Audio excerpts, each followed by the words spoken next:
տարան, կոտորեցին, տարան, կորցրեցին։ 44-օրյա պատերազմում անհետ կորացի հորեղբայր Արսեն Ղուկասյանը կալանավորվել է 1 ամսով։ Պատճառը օրեր առաջ Պաշտպանության նախարարության շենքի մոտ անցկացված ակցիան է, որի ժամանակ քաշքշուկ էր սկսել ռազմական ոստիկանների եւ անհետ կորածների հարազատների միջև։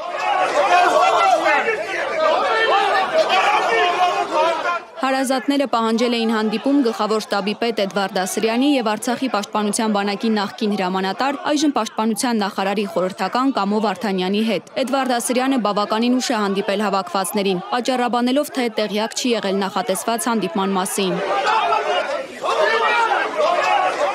Ակցիայից հետո նախարարության եւ ռազմական ոստիկանության ծառայողների հաղորդման հիման վրա ձերբակալվել են անհետ կորած անձանց հարազատներ Արսեն Ղուկասյանը եւ Ապիջան Սարգսյանը, որն ավելի ուշ ազատ է արձակվել։ Նրանց մեղադրանքի առաջադրվել խուլիգանության, ինչպես նաեւ պաշտոնատար անձի օրինական ծառայողական գործունեությունը միջամտելու հոդվածով, ինչը պաշտպանական կողմն անհիմն է համարում։ Միջադեպի սկսվելու պահի դրությամբ Արսեն Ղուկասյանը այնտեղ չի եղել։ Արսեն Ղուկասյանի գործողությունները, այսինքն նա նախաձեռնող խուլիգանության չէր կարող լինել համարվել, որևէ մեկի կողմից, որևէ Արսեն Ղուկասյանի կողմից որևէ առարկա չի նետվել, որևէ մեկին հարված չի հասցվել։ Civic-AM լրատվամիջոցը տեսանյութ է հրապարակել միջադեպից սկիծ գրելով. Արսեն Ղուկասյանը մեքենայի բեռնախցիկից ձողի նմանվող առարկա է հանել եւ հարձակվել ոստիկանների ուղղությամբ։ Իրավապաշտպանի դիտարկմամբ դա մրջյունը ուղտ սարքելու տրամաբանություն է, որի նպատակը Ղուկասյանին հեղինակազրկելն ու որպես խուլիգան ներկայացնելն է։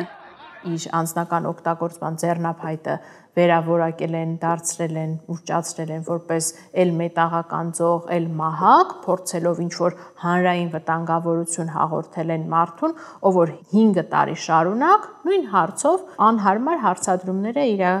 ուղղում իրավասու մարմիններին։ Ի սկզբանե գործը պետք է քննվեր դատարանի աջափնյակ նստավայրում, որտեղ վճռի կայացմանն էին սպասում հավաքված քաղաքացիները եւ ազգային ժողովի ընդդիմադիր падգամավորները, բայց անսպասելիորեն մակագրվել է Մասիս Մելքոնյանին եւ տեղափոխվել Ավանի առաջին ատյանի նստավայր, ինչ նստա Թևիկ Սողոյանի ոչ անկախ գործընթաց էր։ Եթե արկա է եղել արդեն հիմնական դատարան, արդյոք չպետք է գոնե հիմնավորում ներկայացնել, որ օրինակ այդ դատարանի բոլոր դատավորները այդ պահին ծանրաբեռնված են եղել կամ այլ գործեր են ունեցել ու միայն այդ պարագայում անհրաժեշտություն առաջացել այլ դատավորի մակագրել։ Պաշտպանական կողմի պնդմամբ թիրախում հենց Արսեն Ղուկասյանն է, որովհետև նա է բոլոր վերջին տարիներին ամենաակտիվը անհետ կորածների հարցերը բարձրաձայնելու գործընթացում եւ նրան կալանավորելով փորձում են լրացնել նաեւ մյուսներին, սակայն համայնքը շարունակելու է ակցիաների իրականացումը հանուն արդարության։ Մերի Դանիելյան, Գևորգ Սիանոսյան, Մկրտիչ Խաչատրյան, Reopen Media։